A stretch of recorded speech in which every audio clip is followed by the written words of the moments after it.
Uh, Great. Well, I'm going to officially then open up our December research talk, which we're having a little earlier than usual because of it being December. And I'm very happy to introduce James Hursthouse, who is going to talk to us on the very provocative topic of gaming's going to save the world. That quite interested in where you're going to take that, James. So a bit about you.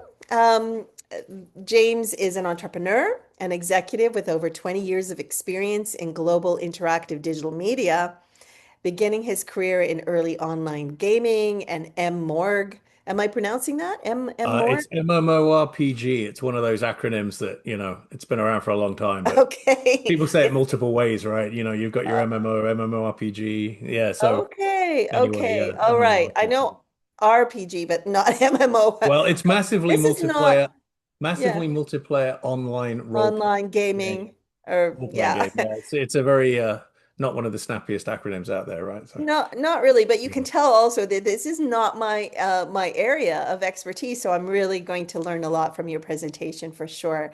And that was development, you led development in Asia, and then you later moved to Canada to lead Roadhouse Interactive, collaborating with partners like Fox, Red Bull, Iron Maiden.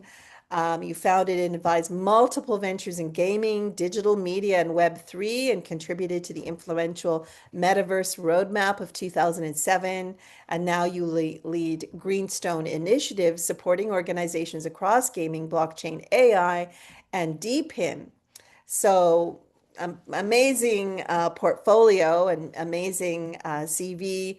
You've been a frequent speaker at international conferences, so we're very honored to have you join us today. So, thank you very much. And I'm going to turn it right over to you. All right. Well, thanks very much for that, Vicky. I appreciate it. And I appreciate everybody who sort of helped put this event together. Obviously, one thing I want to preface this is obviously we are on Zoom. So if we have any technical issues, or I'm also dog sitting, so there may be dog issues that come up. But anyway, yeah, just No hopefully you worries. can forgive those in advance. But yeah, so yes, it is a provocative title intentionally. Blockchain gaming is going to save the world. And I will just kick off here and give you a little bit of additional background about me. So I kind of like to say that I got into the computer games industry actually sort of back in, I don't know, 1978, I guess it would be when I got this first Atari console that you can see over here for a Christmas present. And so I've been sort of fascinated by computer games ever since. And it's that mix of technology and art and kind of like just the fact that I always feel like we're on the vanguard here that kind of has inspired me to stay with, I guess, games as the centerpiece of the career to date. A couple of other highlights. I did work when I was at university in the UK, which is in the sort of late 80s. I was fortunate to work at a shop called Trilogic, which, if you ask other whitebeards in the games industry, many people ordered their Commodore Amiga computers and sort of peripherals and stuff from this shop. It's quite interesting, really. So I was fortunate to have an Amiga 4000 on loan as early as 1992, which was kind of cool because you could play around with Amigas in graphics and music and sort of high-end games and things like this. But I guess seriously, the real start in the industry came in around 2000. So I'd moved over to Japan in 1993, having completed a philosophy degree in the UK, actually. So my degree was all about computational model of the mind, and at the time, obviously, the theory of sentient AI and AGI and things like this. So I wanted to carry on studying, wanted to go to Japan, couldn't speak Japanese. So I said, okay, well, how do I go to Japan and learn Japanese? So I went on this thing called the JET program, which is still around today. But then after a few years of doing various things, met the founding team at Nexon, which for the sort of non-game sector folks went on to become one of the world's largest and still is one of the world's largest and most successful online games companies. South Korean initially, but they went public in Japan. So that's kind of why, in the early days, we were able to kind of meet that team and in Tokyo started working together around 2000, actually. So that was really fortunate. I had a front row seat to the very cleverly acronymed, massively multiplayer online role-playing game industry in its infancy with Nexon. 2007, I was a contributor to this thing called the Metaverse Roadmap, which I'll come back to in a second. And then, yes, as you said, moved to Canada in 2010 and started a mobile game studio called Roadhouse Interactive. So we ran that for about 6 years, grew it to about 180 people. Career highlight for me so far was working with Iron Maiden. You can see my little aeroplanes behind me and stuff like that. So, when your mom tells you that nothing good is ever going to come from video games, all the way back to the Atari at Christmas, I remember phoning her after getting off the Iron Maiden jet in Tokyo and saying, well, it might not mean much to you, but it means quite a lot to me. So that was pretty cool. And then since 2016, done various things, started Greenstone as an advisory and consultancy. I was the executive director for DigiBC for a little bit, which is the industry association for video games, animation, visual effects from 2016 to I think around 18. So kind of helped turn Digi around a little bit. And then since then, yeah, various entities and sort of projects of my own, some of which are still going, some of which aren't. And yeah, most recently Greenstone as this advisory and consultancy, but I'll give you more about that in a second.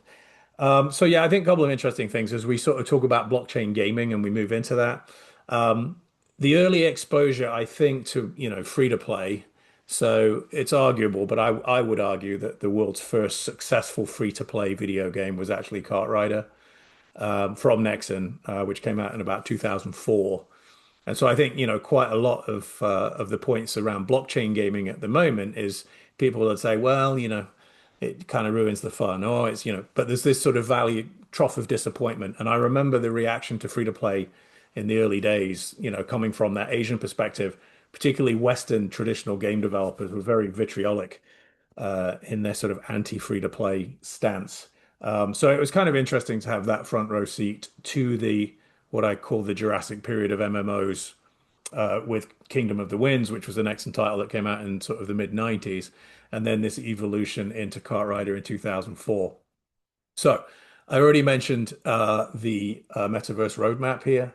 And, for us, Metaverse had been a term for around 10 years by then. I think Neil Stephenson first used the term Metaverse in Snow Crash in, I think, 1996. And so what we tried to do there, this was actually a bunch of guys from the games industry, particularly online games, because I think online games have this direct parallel with what now people call the metaverse. And so we tried to sort of conceptualize the metaverse back in 2007. And we knew it was sort of this interconnected digital realm that needed a variety of technologies. And it's actually pretty interesting to go back and read that. It's nearly 20 years old now, I suppose.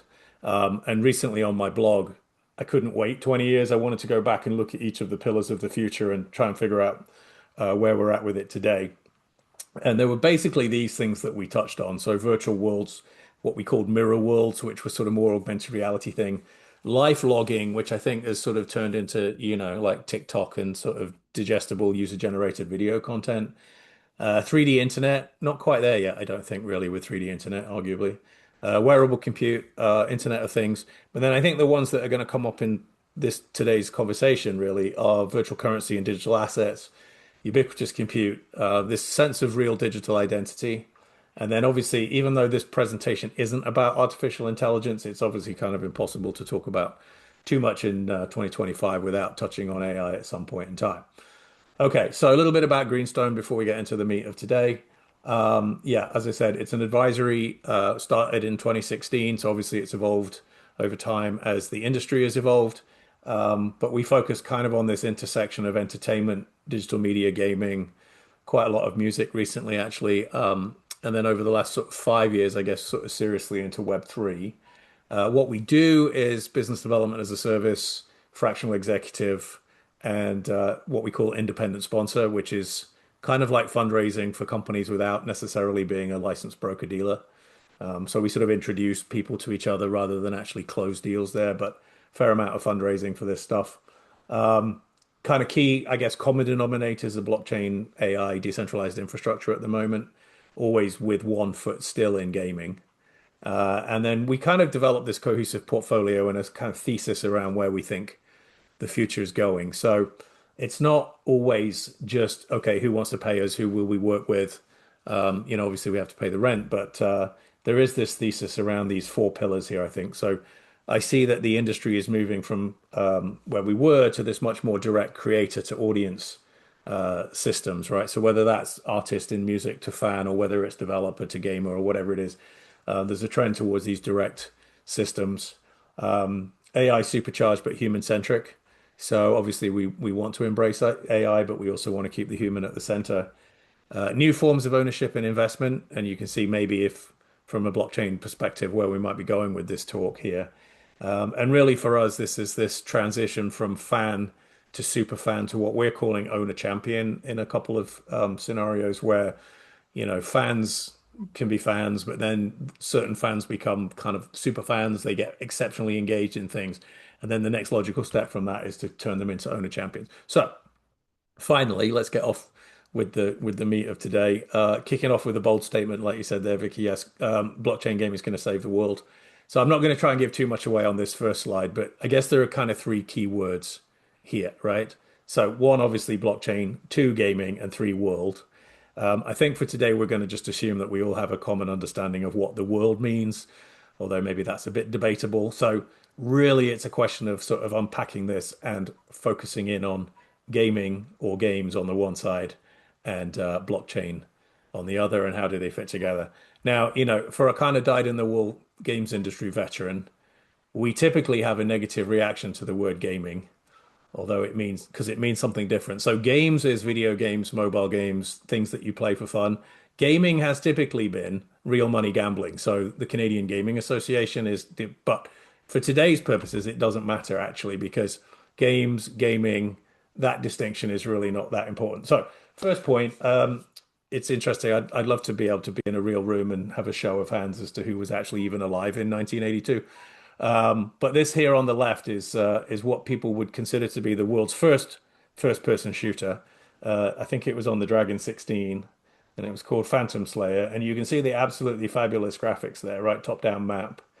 And then I don't know why this one on the right hand side is not working. Maybe if I restart the slide, it will. Let's give it a go. No, it won't. Oh, what? Never mind. Oh, there it goes. Oh, it's working on that screen, but not on that one. I don't know if you guys can see it. Anyway, on the right-hand side, I've got body cam, which is an absolutely amazing photorealistic, shooter. Now, you can say what you like about the ethics of shooters, but they are in some ways the pinnacle of compute technology, right? So, I think one point that we want to make here is that games have always driven technical innovation, right? So, for example, the games industry, if you look at Nvidia, periodically the world's most valuable company, and sometimes it is, sometimes it isn't. But I think from the game side, we knew that GPU were going to be, the underpinning of a lot more technological innovation than simply moving pixels around on a screen in video games from a relatively early stage. And we sort of know, obviously, now that the hardware powering today's AI economy and a lot of mining and a lot of other things in certain cases has really been developed from that process that happened around the GPU development. And then I don't think it's just, hardware, obviously things like game engines. So, we've got a lot to thank David Helgeson and Unity and Tim Sweeney and Epic and all these guys for Unreal, because really game engine has opened up so much opportunity, not only in gaming, but across society and other sectors as well, right? So here on the left, you can see some pretty amazing stuff going on in real time movie making. And on the right hand side here, you see some examples from a company that I used to work with called Lamazoo that specialized in simulation training, predictive analysis, and all of these kinds of things, right? And then I think, the other piece here, when you talk about games driving technical innovation, many people would say that, developing the back end for MMO scale networking, again, there's that massively multiplayer online acronym again, creating the back end and the networking for those kinds of games, actually one of the hardest problems in software to challenge or to solve, right? So games have solved these real-time simulations, persistent world states, tens of thousands of people coming in together in a digital space long before the rest of the internet needed them, right? So again, I think what's happening here is that you can see games being the vanguard of technical innovation in general. And actually, even just beyond technology as well, I think there is a point to be made that games, in fact, we've been making the point for a long time that games also underpin sort of innovation in general, right? So this is a highlight back from 2017, when I was exec director at DigiBC.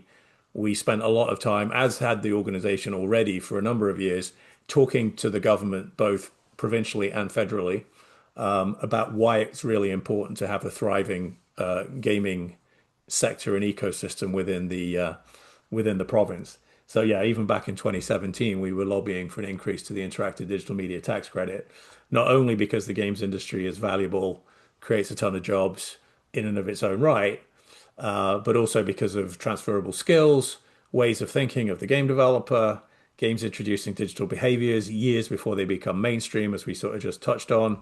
Microtransactions now underpinning a whole ton of things, in e-commerce more broadly. UGC culture started with gaming, I think. And so really, if you look at every major digital behavior, I think you can typically stem it back to gaming. And again, here you can see, direct companies that emerged from the Vancouver and BC games industry that had massive amount of impact on things like industrial and enterprise and medical and things like this as well. And then finally, this is where the kind of philosophy kicks back in. If you look at something like the language instinct from Steven Pinker, which if you haven't read it, I highly recommend you do. He makes the point, even though the book is primarily about, like how humans are prone to language, but equally, games and playing games is also a signifier of what it means to be human. So here the example is obviously, on the left-hand side, you can see a dog, and he's playing with a football, but it's the implementation of rule systems and, like nested systems, competition, all of these kinds of things, decision making. These are the things that turn play into game. And that actually resonates with something in the human psyche that sort of is as strong within us as language. And that's why I think games are so popular. And then obviously that speaks for itself when you look at things like the market scale. We often hear that games are bigger than the movies and music combined. That's not strictly true. I think that's usually consumer spend on games to box office and various other bits, but it doesn't really matter actually, because for today's point, what I'm saying is that gaming is not only one of the largest, but certainly fastest growing interactive entertainment categories. And it is outpacing film and box office. And, the music industry is having a lot of trouble at the moment and actually learning a lot from games. If you look at the parallel between free to play games and the audiences on Spotify and then upselling the game to super fans and then upselling to owner champions. We're seeing a lot of stuff coming across now as these media forms converge. But I think, again, the point really is that gaming's really become the dominant cultural and economic arena. And this is where we're going to see digital behavior tested first, right? So if you think about Gen Z, something like 85% identify as gamers in some form or another. And Gen Alpha is even stronger with sort of 90% of Gen Alpha playing games weekly. So if we want to reach this audience and talk to them about sort of new technology and new formats, I think gaming really is the way in which that is going to happen moving forward. All right. So, now finally onto blockchain gaming itself. I think pretty much everybody has to agree, me included, that while there's been some examples of what I would say is the early day success, it's been pretty disappointing so far. In fact, on an earlier version of this slide, I said it had been pretty shite, right? Now, you can argue that, and I'd love to know again, if we were in the room, I'd take a show of hands to see who actually plays blockchain games. I have, I do. I've played some pretty good ones, but when you compare them with something like the really, really top tier games like, GTA or whatever, are we there yet? Not sure that we are, right? Now, there are some credible examples emerging. And again, I think actually particularly from Asia, right? So there's a game that We Made Entertainment, which a big Korean developer put out called Mir, Legends of Mir. It's been out for about 20 years. They introduced a blockchain-based version of that game with tokens for later stage players. And equally with a new title called Night Crows, they did the same thing. So it wasn't like, come play this game, earn money, kind of like beating you over the head with the tokenomics like something like Axie may have done. Much more subtle, much more part of the game fabric. And what was going on there was sort of formalizing these long-held player behaviors that we all used to adopt anyway. So again, if you think back, if you're old enough and you think back to kind of like EverQuest or Ultima Online or even the early days of Warcraft, everybody wanted to take the time and effort that they'd invested in those characters and risk selling those accounts or risk selling those characters on eBay, frequently getting ripped off. Not good for anybody really. And so I think what happened, with particularly with the Asian game design sensibility, they kind of realized that there was a lot around blockchain that would allow us to formalize those player behaviors, make it fairer for gamers, make it fairer for the companies, create kind of like a resale environment, which we never had before. But then also beyond the content, I think it's important to really note that the opportunity here and what I'm talking about with, blockchain gaming is going to save the world is not only from the content perspective, but also things like, the overarching systems. So stuff like ownership, stuff like, provenance, being able to incontrovertibly determine what happened and when, anti-cheat, all of these kinds of things, user empowerment, decentralized infrastructure. Again, I think these are all very, very active in a positive way in the games industry at the moment, and we'll cover some of those. And then finally, on this slide, regulatory tailwinds are forming now, right? So obviously everybody talks about things like BlackRock ETFs and kind of the acceptance of crypto from a more mainstream perspective. But I also things like the Genius Act and its approach to stable coins and all these kinds of things. They're giving people comfort, certainly when you have asset-backed tokenomics, that it's not quite the Wild West that it used to be. And again, I don't think we're there yet, but this is a pretty cool graph that I use quite frequently. So it could just as easily apply, as I mentioned, back to the early days of free to play in 2004 when pretty much everybody hated it. Valley of disappointment time. And I'm not denying that we're not living in this current slot here when it particularly comes to blockchain gaming content. I'm not denying that. But I actually think we're kind of closer to this edge here, sort of having a front row seat into the sector. I think there's some really very, very good game designers now starting to embrace the benefits of blockchain. And so we will start to see here at this inflection point, and it won't go like this. It will go like this because this is what typically happens, right? In terms of people having this valley of disappointment for this period of time and then expecting things to carry on in the linear fashion, but actually once it strikes, it really does strike. So I really think we're kind of here at this point there. All right, so and other people may agree. Now, if you've been paying attention, what's interesting here, I think, is that the total video game market was reckoned to be about 600 billion in 2032. So how can it be that the blockchain gaming market size is more than the games industry itself?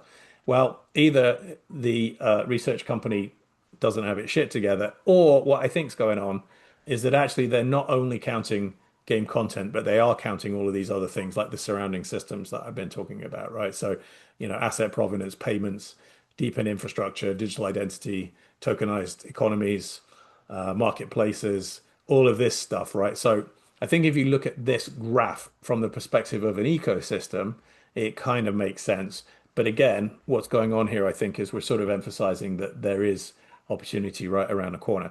So to speak to that a little bit, I've already mentioned Night Crows from We Made, and I can't share them, but I have seen the KPIs and the metrics from that game. And incontrovertibly, the blockchain version, because they had to have two, because still blockchain gaming's technically not legal in Korea yet. So you had the non-blockchain version and the blockchain version. Incontrovertibly, the blockchain version drastically improves the long-term engagement, long-term sort of stickability and retention of the game, right? So later stage players start to really engage. They know that they're investing. They know that these characters and things that they're creating have real value. And then they can start things like staking, and they do it very cleverly within the fiction of the game, right? So rather than just foisting a whole bunch of Web3 gobbledygook on people, things like investing the tokens that you've earned in the game, which behind the scenes are actually being staked, is quite an interesting approach. Rohan, I wanted to point out because Henry Chang, who was the CEO at Nexon, recently moved over and started this new thing called Nexus, all the way back to Nexus Kingdom of the Winds. There's a big sort of thread all the way through to the earliest days of Korean MMOs here. And I think these guys are doing great in terms of kind of a more modern approach to a blockchain-based game. Pixels and Big Time, making some inroads in Western markets. I think million concurrent users at one point for Pixels. And then, sort of, I think from a sort of, I don't know, 1,000-pound gorilla perspective, MapleStory from Nexon, if you were going to expect anybody to knock it out of the park, you would think Nexon would make that would be the innovation company. But then beyond that, I think you've got all of the layer two guys competing for this audience. And why is that? It's because obviously gaming creates, billions of monthly transactions on the layer two networks. And so I think all of these guys have positioned gaming as a strategic priority for good, if not the only priority at certain points in time, as you can see from some of them. And then also under the hood now, developers now have this sort of enterprise grade tooling, these systems like, Sequence, Beamable, Third Web, all of which I think are doing interesting stuff to help kind of the whole process of development, live ops, commerce. It kind of feels like traditional game tech, like you're using Unity or something, but actually they all have sort of blockchain under the hood. And then finally, infrastructure and foundational layers. I think this is shifting to ownership first systems, right? So Mocha Chain is a new initiative from Animoca. Obviously, Animoca have been around for a long time, 615 portfolio companies, I think, recently announced it's going public. And then very interesting stuff where, from the perspective of a traditional game developer, you don't need to know that ethics is on chain, but you'll be pleased that they're disintermediating credit cards, right? The idea of being able to have all of this billing activity from, once you're onboarded into this ecosystem from fiat into crypto, now things like payment processing becomes almost free because we're on chain, right? And appreciation engine, I'm doing some work with, just full disclosure. In fact, ethics, I'm doing some work with as well. But here, yeah, you see the infra and foundation. And I think this is why, again, my point that gaming tends to be the vanguard from which other societies' advantages stem is kind of reinforced here as well. All right, so a little bit. Now, I'm sure that because this is UBC blockchain, a lot of people are familiar with Jeff Booth's book. I did want to just touch on it a little bit because I found this something of a manifesto for me. I have to admit, I am a sort of Bitcoin maximalist. I kind of, when I read this book, and I read it twice early on, because Jeff was actually the chairman of Lamazoo, who I mentioned earlier. So not only for that, I did read it, and I was very, very inspired by the book, mainly because I also sort of had this sense that technology should challenge economic models, right? And if you think about it, technology should be deflationary. And I kind of apologize if this is all kind of old news to you guys, but I just want to kind of rephrase it from my own perspective. So yeah, deflationary by nature. And, again, the typical sort of traditional example there is that the smartphones that we all, carry around today are what, however many million times cheaper than the systems that put Apollo mission on the moon, and how much cheaper all of these things have got. I think I read the other day that I can't remember what it was. First mainframe computer in today's money back in sort of 1970 would have, I can't remember how much it was, but just a massive amount of money, right? So theoretically, because of this impact of technology, everything that we use at the moment, like housing, transport, energy, communication, should actually be getting a lot cheaper, right? It should be a fraction of what they used to cost. But they don't, right? I mean, the evidence is not that. Evidence is that things are getting more and more expensive. How can I afford a house these days? How can, younger people earn enough money to be able to? So the problem is that we've developed this myth of credit, right? Just sort of in society in general. And what this done is it's benefited this very small elite, while the broader population is now really struggling with, lower wages, rising living costs. AI is not going to make anything better, at least from the stagnating wages side, right? Increasing debt. And so now we've got all of this sort of society unrest and the rise of populist leaders. And we don't want to go too much today into kind of what's happening in the United States, but I think it's a great example. And in many ways, I've sort of viewed this as probably the greatest political sleight of hand in the modern era, where, technically parties that have traditionally appealed to the 1% of the 1% and the elite have managed to somehow convince that the interests of those already protected by that current structure aren't incompatible with the needs of the mass, right? So, anyway, we won't go into that too much, but so current debt-fueled growth models are really reliant on this artificial inflation sense of things, right? So I think as a result of that, severe economic, social, political ramifications are right around the corner if they're not already here, right? I think a lot of what happens is, political actors tend to deflect responsibility from these really, really core problems and say, oh, that's not our fault. It's immigrants' problem. It's social division's problem. So if you look at the sort of tendency to want to blame other people for what's going on, I think this all stems back to this fact that fundamentally the current sort of system around capitalism has actually broken, only serves very, very few, right? Now, again, because this is UBC blockchain, I'm pretty sure you guys have seen and are quite familiar with this meme, right? It came out, I think, 2021. So Rise pushed this out, circulated again in 2022 during the peak inflation debate that happened in the US. But the whole story here is that you put this up and you go, oh my God, these scam coins are getting crazy. Meme coins are out of control. Someone just showed me this one, 27 trillion in circulation, unlimited supply cap, only one node, 25% supply minted. And of course, this isn't a token, it's the US dollar, right? And actually, if you update this from 2021 to today, it's probably more like 34.4 trillion is in circulation. There's still an unlimited supply cap. There still is only one node in that it's the US Federal Reserve. And actually, the 25% of supply minted in the last 6 months is true in 2021, but the fact between 2020 and 2025 is that all 40%, sorry, 40% of all US dollars in existence have been created within that 5 year gap, right? So, the reason why countries like El Salvador are now switching to Bitcoin is because of the deflationary power of Bitcoin, right? So, there's a degree to which, because there's a finite cap of only 21 million, over time, as Jeff says very clearly, housing should get cost less in Bitcoin, not more as it goes up. And so for countries that are pegged to the US dollar, but who aren't in the United States, the issuance of all of this new currency just basically creates a very, very inflationary and unsustainable environment. So what we think is that technology should be the basis of a new economic framework that's a lot fairer, right? Benefits more people, creates more of an abundance, greater equality. Obviously, we need a more stable economic future as AI comes in, more forms of passive income, and these kinds of things, right? So, this is what I think that society could look like. Technological abundance. There's no reason really why, 3D printed house of great comfort and really nice shouldn't cost, 50 to $100,000, right?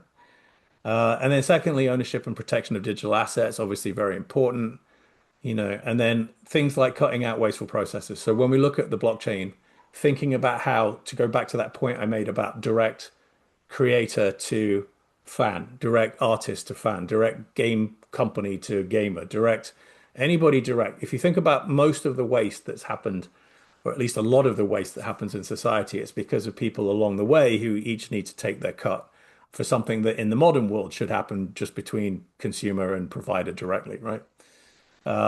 Yeah, so I think all of these things are really important. And, fundamentally, I'm a true believer that blockchain has the power to create this society as we move forward, right? More egalitarian, fairer, transparency, efficient value transfer, all of these kinds of things. And I sort of staunchly want to fight for this future, and that's why I kind of I'm very interested in, and I've always been interested in blockchain from that perspective.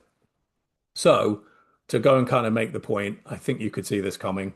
I've already said that I think games are on the cutting edge of technological development, and I don't see why this time's going to be any different. And in fact, I think there's enough proof already that even though we're in that valley of disappointment, and hopefully about to come out of the other side, that a lot of what's been going on in blockchain gaming, even in its nascent period, supports this idea that games are usually the technological vanguard, and that's what's going to happen this time around. So I've mentioned Pixels and Big Time. They've already got millions of on-chain wallets. They're already demonstrating that players understand sort of scarcity value. They already understand digital assets, all of these kinds of things, right? So yes, fun and in their own right, but is this also then sort of teaching behaviors that traditional finance and Web 2 platforms have never really enabled for a more modern world? I think it is, right? So I think, again, games here are training people to operate in this digital asset economy, and that behavior is going to sort of extend over into other sectors like free to play, attraction, retention, engagement mechanics have also done. And here's a counterpoint, really. If you think about sort of what happened back in October, there was a small update to Counter-Strike, and the estimate there was that it wiped out about $2 billion of value in the skin economy, right? So that was a very simple change that Valve made as a centralized organization to say, oh, yeah, hey, we're just going to, change the rules now. So I think it was like knives and gloves could be traded for more, rarer skins and things like that. So, I mean, there were stories of people who'd sort of, again, rightly or wrongly, you can say, the person that had decided to invest $60,000 of their life savings into Counter-Strike skins, sort of, should have thought twice about it. But at the same time, I think it makes the right point, right? Valve as a centralized organization could just simply arbitrarily make this change. And so, from their perspective, I see them kind of protecting this lucrative centralized business model that they want to control. But on the other side, I can imagine that there would have been many Counter-Strike players who would have been really happy if this had been on chain and that couldn't have happened. And that at least if it did happen, kind of transparency around market value and all these kinds of things would have been logged, right? So I believe that somebody's about to get this right. I don't know who it is yet. I think that we will see an on-chain Counter-Strike or an on-chain GTA. And when we see that, and I think we've seen attempts at it and some pretty good ones, but I'm not quite sure that we're there just yet. All right, couple more. So yeah, smart contracts. So I think smart contracts are enabling this idea that players can own assets. Again, some of the sort of examples on the left-hand side, I think they're making some great attempts here, right? So this goes back to my point about fans becoming super fans, becoming owner champions, becoming invested in the games that they are now helping to build and for which they will be rewarded, right? So all the way back to Second Life, which incidentally is interesting. If you're familiar with Second Life, it was sort of the darling of the industry in the early 2000s, really the first environment where people could sort of rent digital land and all of these stories in Time magazine about people making a living from Second Life. It's quietly been sort of, beavering away. And if you go look at Second Life right now, quite quietly, they've managed to maintain profitability. The Linden dollar is now backed by gold. And so, sort of over in this corner, they've kind of been quietly sort of envisaging this real future for digital creation at the workplace. So yeah, I think this is what's happening here, right? And if you look at the activity that's happening in Roblox and Fortnite, like UE, like the Unreal Fortnite islands and things like this, it's clearly the case that players are very, very willing to contribute to the development of these games, right? So again, for me, it seems like bringing that on chain so that royalties and the distribution of who's owed what for what amount of effort, and I'm using a brand, so those guys need to get paid. It all needs to be, moving on chain. And I think we're in the process of seeing that with some of these companies down here on the left-hand side. And obviously, as AI comes into the mix and we start to get automated game development, and I can make a game in 15 minutes, I think this is going to get even more important as we move forward, right? So, next point, play to earn leads to work to earn. I think, as I've said a number of times, these habits, even whether it's initially making skins for a video game character or making a world in the video game, knowing that you will actually get paid for that effort, either upfront or on a royalty basis, are we therefore practicing what's going to happen when we actually do go to work and work to earn in these environments? I think we are because people have wallets, people understand the value of digital transactions, So there's a big educational piece that's happening sort of invisibly within the games industry that's really important, right? I already talked about transparent and efficient value transfer a little bit, so I'm going to skip that just in the interest of time. And then decentralized decision making. I think this is a little bit further away. It's a little bit harder to understand, even though it's already starting. But I want to go back to that example of Valve making that arbitrary centralized change to Counter-Strike and sort of argue that if that had been more focused on a DAO, the owners of that game were its fans and the fans of the game were its owners, I think we can see a future where that would be a lot less difficult. Sorry, a lot less difficult for a centralized organization like Valve to simply make that change. So yeah, ultimately, I guess conclusion time. Blockchain gaming is going to save the world because blockchain itself is helping save the world. And as always, gaming is the vanguard. Right. I'm going to take a quick pause there and just see if anybody's got any questions. I've got a couple of other examples I wanted to touch on, but I just thought maybe that was a good time to take a breath and a drink of water. Yeah, no, that's great. Wonderful overview and excellent presentation of why you think you can make that outrageous claim that gaming is going to save the world. But as it turns out, it isn't as outrageous as it initially seems once you put together your argument. So at this point, I'm just gonna let's see if we have any questions from those who are online. We've got a good number of people online. So I'm not seeing any questions at the moment. No?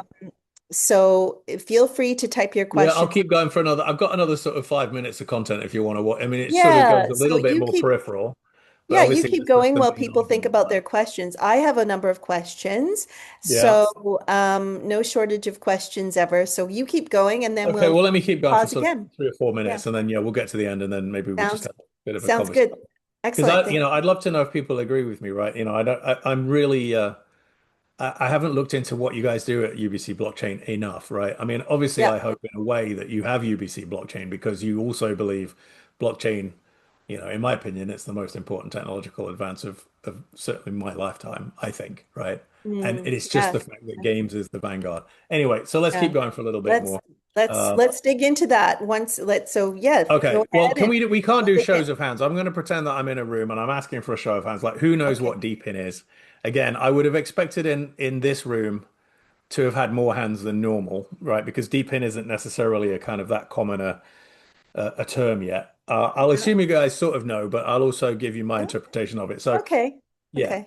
Yeah. yeah. So decentralized physical infrastructure network, right? So that's the D, that's the P, that's the N. That's how we get to DePIN.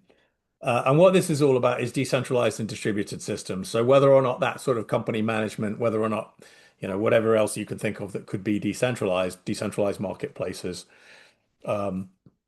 these things, I think in the blockchain context are sort of often sort of confused with DAOs, and there's definitely overlap between DAO and DePIN, but nonetheless, what's going on really is that we're using like a cryptocurrency or a token, sort of tokenomics system to incentivize both the participation and utilization of a particular sort of framework. And I'll give you some examples here before we go back to there. So the ones that you see along the top, last year I worked with Aether, which is a very successful DePIN project. I think at the time, probably the most successful. And what's going on with Aether, and actually a couple of these other guys, is, you kind of realize that there was a lot of spare compute in the world, particularly around GPU, for example, right? I can't remember this stat, but don't know how many hundreds of millions of GPUs are sort of sitting there underutilized because they were already bought, put in data centers for other purposes, right? So the whole idea is by saying, okay, well, look, why don't you lend me your spare GPU, and I will go and find some people that want to use it, right? And obviously, at a simple level, that makes tons of sense. So what you need there is you kind of need people who are willing to give you the GPUs that they aren't using. In Aether's case, from data centers and sort of enterprise grade, because the focus is very much on AI enterprise compute. And on this side, you go, okay, who wants to use cheaper GPU resources? And the whole world says yes, because we haven't got enough GPUs, the supply chain's drying up or whatever, right? So it's a great idea. And then what happens in the middle is that you have to have this kind of layer called what we call checker nodes that make sure that people who want the GPU, the people who have the GPU are all kind of basically happy, right? So the checker node layer makes sure that the network is up 99.99% guaranteed. And then these guys are sort of, getting paid. So because you're basically fundamentally using the checker nodes of mining, the existence of the token to sort of facilitate all of this stuff makes tons of sense, right? So that's how it works. And now probably this slide makes a bit more sense, right? So tokens incentivize individuals to deploy network infrastructure in this case. The network growth attracts developers and end users because ultimately it's a lot cheaper.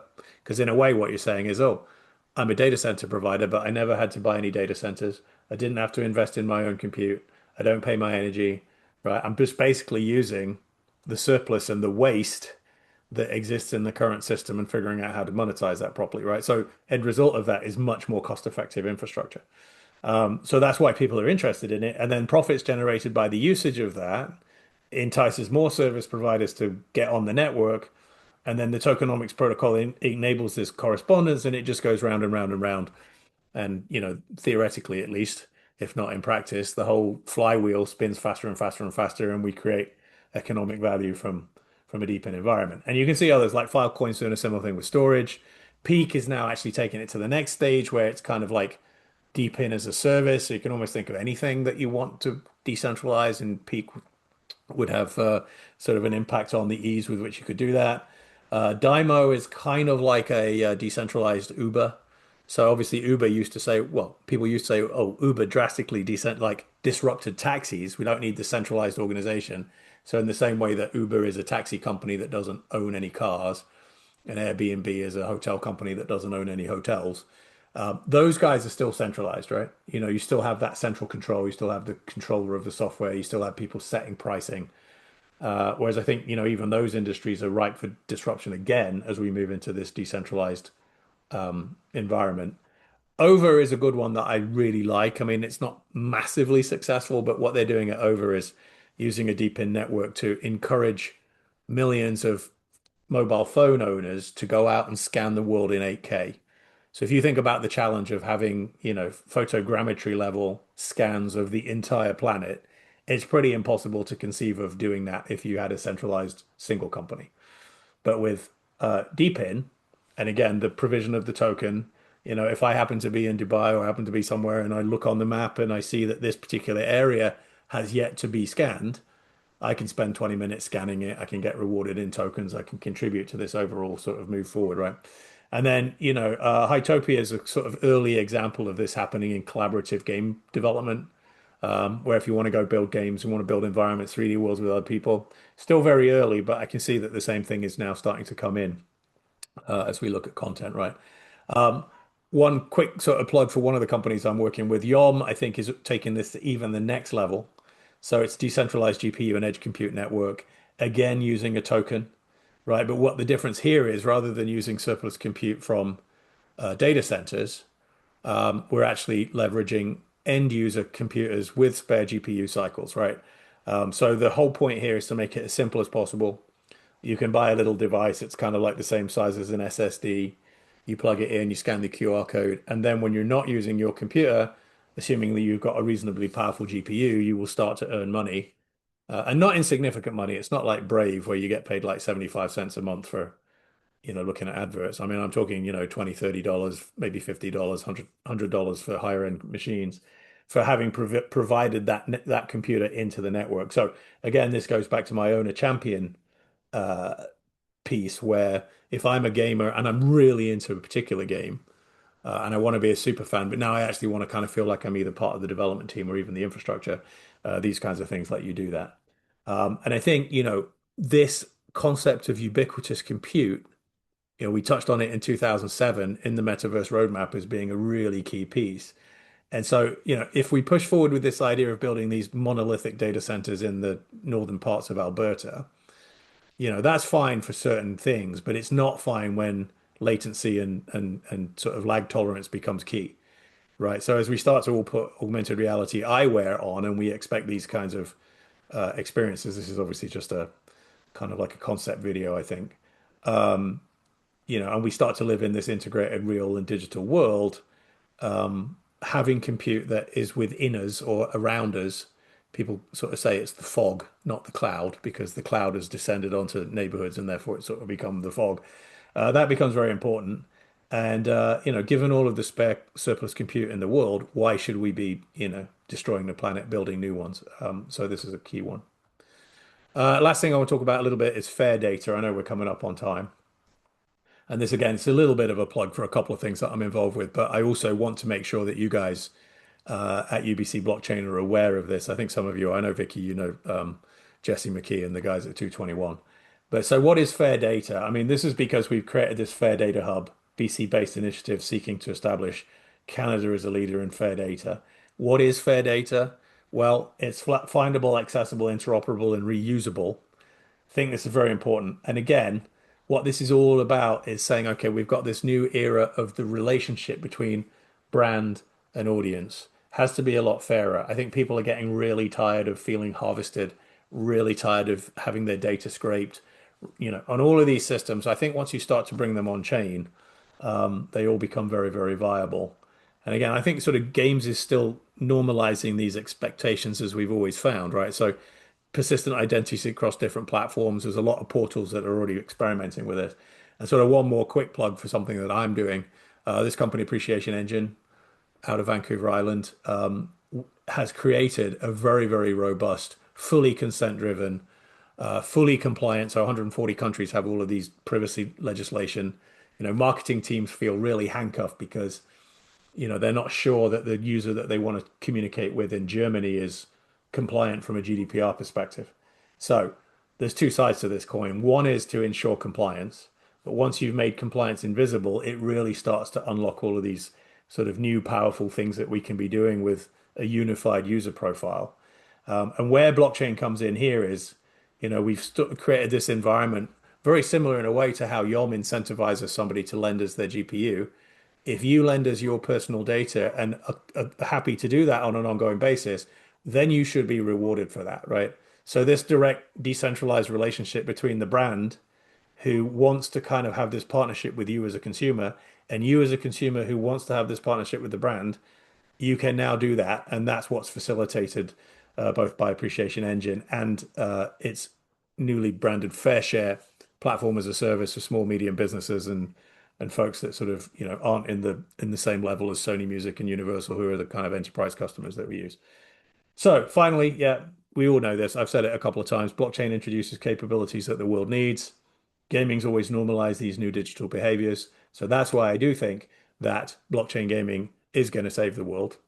And hopefully that engenders a blockchain-enabled, artificial intelligence powered, but still human-centric, decentralized economically and physically, and a creatively converged future. And I think, that's kind of the responsibility of the games industry, of digital media, all these things to kind of try and drive forward to that outcome. So there we go, 5 minutes left. And maybe there's some questions now. And here you can see all my gratuitous stuff about Iron Maiden. So That's no, that's fantastic. Thank you so much, James. yeah. It was a really rich presentation. I do want to open it up since we are now getting close to our time I have to forgotten to say one thing. Sorry, Vicky. I am yes, actually, and I'm going to put this out. I'm looking for probably in Q1, there may be an opportunity for me to expand Greenstone right now. Whether or not that's with a few different folks that might want to do co-op or look it into whatever, that I don't know. Whether it's with a full-time mid-tier sort of business development person, I don't know. But right. I am genuinely interested in having contact from folks that are interested in this stuff.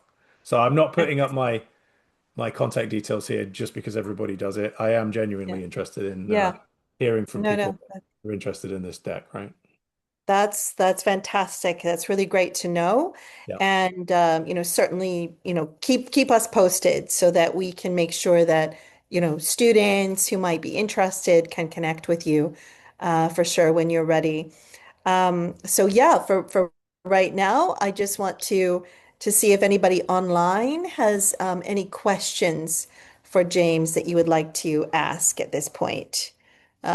Please just post your questions in the chat. Okay, here's one from Yeah. Mustafa.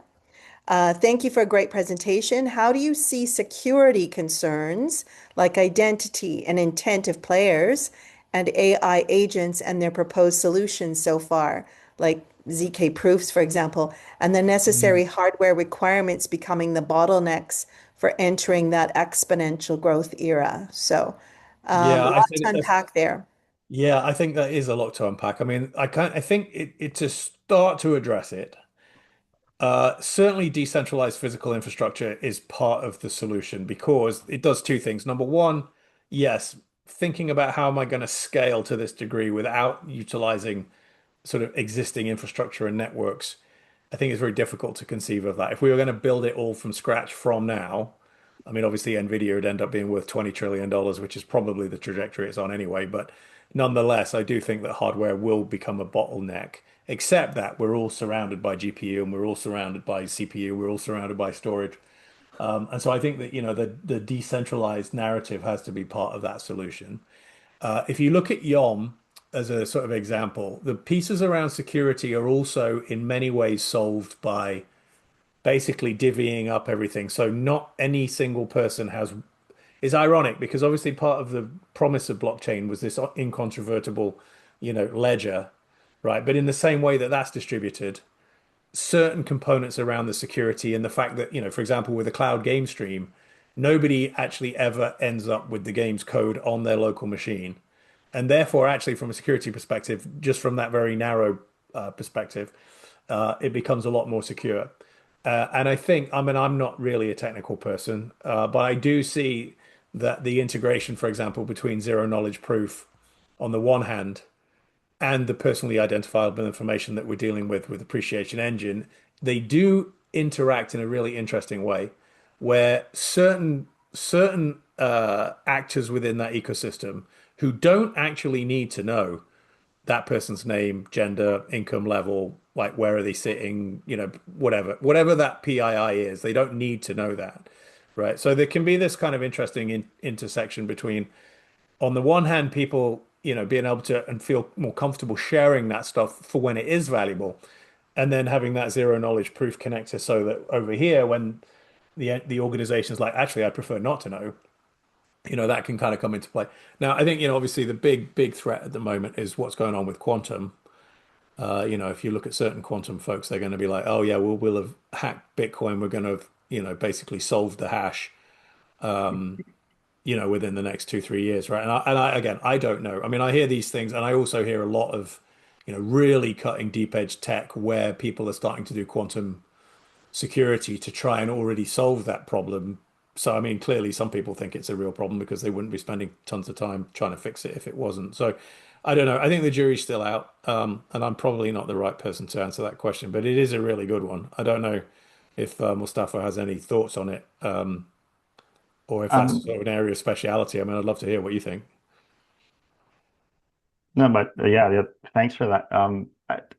I definitely think that quantum is going to be an issue, but I don't think it's going to get to the level where we're going to, break Bitcoin or something. Yes, there will be changes that have to be made in the protocol, the signature scheme, the hashing and everything. But I think it's just an adjustment that has to be made. But then again, um, the Bitcoin nodes are very resistant to any kind of change. They're very stuck in their ways, and already they've shown resistant to that. But I think when the threat becomes very serious, they will get on board eventually. I know there's companies out there that are looking into this, like Tectonic is a very recent one Yeah. that's they're looking to bring up a new L1 with quantum safe measures already in place, so there's no adjustments that have to be made later on. And I Yeah, know I think, there's a couple of other ones there. yeah. But I generally think that ZK, I just want to ask my last question here. What are your thoughts on because everyone is now hyped around ZK, and I know there's a company I worked for a little while ago, Fabric of Truth or Fabric Cryptography. I think they changed their name a little bit down the road. They're trying to design a processor that is specifically used for ZK verification and proof generation. But it's all hardware that's being, all this money that's going into hardware. And of course, this hard doesn't come free. Even with the Yeah. decentralized infrastructure, there's a cost that users and players will have to pay to use it, even if it is a decentralized infrastructure. How is that going to affect that? That era where you mentioned, I think we're going to be going along the happy path. It's going to have exponential growth. Do you think that's going to become like a bottleneck or a pinpoint where it's like, okay, this is what's stopping us right now, or do you think we're going to be able to pass that, um, these Yeah, costs well, I mean, being passed on? I think the challenge, I mean, and the challenge that I kind of, when you throw down the gauntlet, is that we have to try and ensure that that is the future. Because if you think about the alternative, it's not Hmm. really very, it's certainly not a utopia, right? I mean, I think most science fiction has these dystopian futures where, if you think about Minority Report and the whole kind of, advertising to a single individual because the system knows absolutely everything about you, that it can create the perfect ad, Hmm. right? I mean, that's an innocuous example, but I also think, if you think about bad actors and you think about sort of centralized forces kind of maintaining this control, certainly as you bring in AI and the ability to kind of read people, kind of Facebook data harvesting on steroids, I suppose. Uh, I mean, I think ZK is interesting because for a lot of stuff, where you say, oh, I want to have decent album recommendations, or so like in an entertainment environment, it doesn't seem that important. And you could say, well, whoever it is doesn't need to know my name and all these things that I just said in order to be able to have that transaction happen.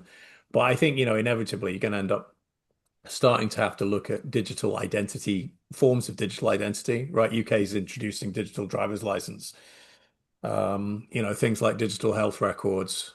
I mean, there has to be a point in time at which that data at least to a certain degree, is personally identifiable, right? Hmm. Whether or not everybody needs to know it, I think, obviously ZK's got a lot of advantages when it comes to sort of obfuscating certain components of that for people who don't need to see or know it. But ultimately, the data is going to have to exist somewhere. Yeah. I mean, I think your point about kind of proof of work versus proof of stake blockchains and proof of work obviously being somewhat more resilient to, attacks from quantum, what have you. I mean, where my worry comes in is when you've got something like really kind of light as a proof of stake side chain on Ethereum. And so I think, there's another whole topic about the work that's going on to try and reconnect the functionality of EVM Ethereum chains with the underlying kind of unassailability of Bitcoin, right? I mean, I think there's obviously Bitcoin's got its advantages from the deflationary perspective and the store of true value side. But if you look at like RGB and Lightning and some of these other guys that are trying to figure out how to reintroduce the functionality of, in fact, Jeff's, fund is entirely focused on companies that are trying to restore that functionality to Bitcoin, right? Mhm. So, so yeah, it's an interesting debate, but I mean, my only answer is I'm happy that there are far smarter people in the world than I am who can sort this stuff out. And then secondly, um, I just think the responsibility for shaping this future is on all of us, right? You know? Mhm. Sure. Yeah. Yeah. And that's a great note to end Yeah, to on. finish. Unfortunately, sadly, there's so many things more we could discuss. I mean, we haven't even unpacked privacy, which is something I wanted to ask you about, very tightly related to security, but not necessarily the same. So, James, thank you for a very Oh, well, you're welcome. stimulating presentation that gave us a lot to think about. We're obviously going to have to invite you back if you're willing to accept another Oh, of course, yeah. Well, we invitation. can do chapter two. I mean, actually, what I'd love to do now is I'll Yeah. go and take that ZK challenge, and because I feel like I'm Benkyo Busoku is I don't know how you say Benkyo Busoku in English. In Japanese, it means I'm dreadfully understudied or I haven't done enough homework on that specific question. So I appreciate the question because it's going to inspire me to go off and do a lot more homework, or at least go and chat Yeah. with Jeff at Appreciation Engine about what he thinks, right? So And we'd love for you to come back and do that, and also to engage with our blockchain at UBC community here, because we're undertaking research on quantum safe blockchain. We're conducting research on verifiable credentials in ZKP, yeah, privacy preserving and enhancing technologies and AI and blockchain. So there's a lot for us, I think, yeah, no, to for sure share there is. with you about what we're doing in our community. So Yeah, thank you again for joining us today. What a great yeah. talk. I love the great vision that you presented to us. And it's always great to have, your mind expanded to see these possibilities. So looking forward to part two. Yeah, well, like I said, and thanks for all the work that you do, Vicky, and the whole group there, because I think having you guys as a think tank, sort of academia within industry, we definitely want to sort of strengthen ties to the absolute degree possible, because I think the work that you do is really, really important. So, yeah, I just look forward to being an ongoing supporter. And we just make all of our students do the work. So I'd Well, like I to mean, and thank that's why they're the all going to be students who participated in all of this. and exceptionally valuable members of society moving forward as well. Absolutely, absolutely. So Thank thank you. you everybody for attending this month's Blockchain at UBC monthly research talk. We'll have some more great talks coming up for you in the new year. If you're not subscribed to our Blockchain at UBC newsletter, please check it out. The latest issue will be coming out soon, but check out past issues on the Blockchain at UBC news website, I should say, and sign up to our newsletter. And let's keep the conversation going. So I'll have to say goodbye for now. Thank you again, James. All I'm right. looking Thanks, forward guys. to connecting again soon. All right. See you Take later. Thank care. you. Bye. Bye-bye.